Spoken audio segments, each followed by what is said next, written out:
habari za usiku. Kwa majina naitwa Benjamin Sita, mkuu wa wilaya Iringa. Ni kwa bahati mbaya sana majira ya saa 5 kwenye eneo letu ambalo liko katikati ya mji, eneo linalomilikiwa na halmashauri ya manispaa Iringa, eneo linaloitwa Garden. Majira ya saa 5 usiku kulizuka moto mkali ambao chanzo bado hatujajua, lakini moto huo umeteketeza mabanda mengi yaliyoko upande huo.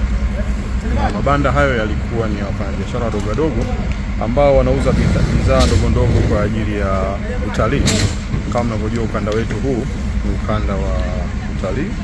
Kwa bahati mbaya sana mabanda hayo yote yameteketea na bidhaa zote zilizoko ndani. Mpaka sasa tunavyoongea, wenzetu wa jeshi la zimamoto wamejitahidi kupambana nao, lakini kwa bahati mbaya mabanda karibia yote yameteketea. Mpaka sasa tunaendelea na kufanya tathmini na kuona nini chanzo, na tunamshukuru Mwenyezi Mungu kwamba hakuna mtu aliyepata madhara, lakini hasara ni kubwa kwa sababu wengi hapa walipata mikopo ya wajasiriamali wadogo wadogo, almaarufu mikopo ya wanawake, vijana na walemavu.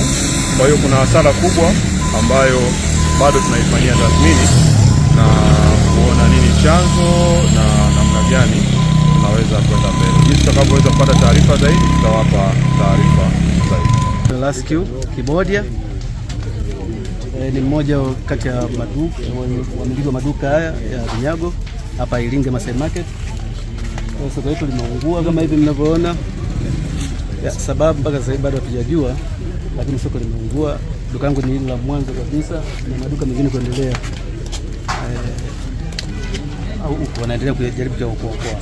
Hapa tuko jumla kama watu 50, lakini tuliopata madhara na hisi watu kama maduka kama 13 14.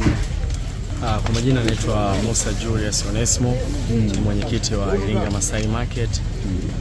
Tumepata na hii hadha kwa hii changamoto ambayo imetokea mpaka duka hili unaoliona hapo ni duka namba 19. Kwa athari ya maduka yaliyotokea mpaka sasa ni kama maduka 20.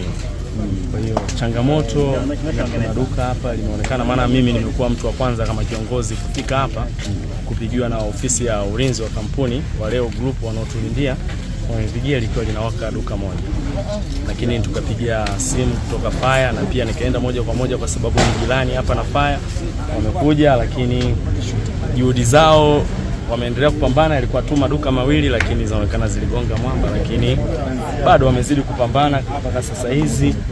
Lakini athari watu waliopata, athari ni watu wengi wamepoteza mali zao na kipindi kigumu kama hichi cha low season. Kwa hiyo watu wamepitia changamoto kubwa sana. Kuanzia sasa na waona wanachama wangu kwenye wakati mgumu sana mpaka sasa hizi.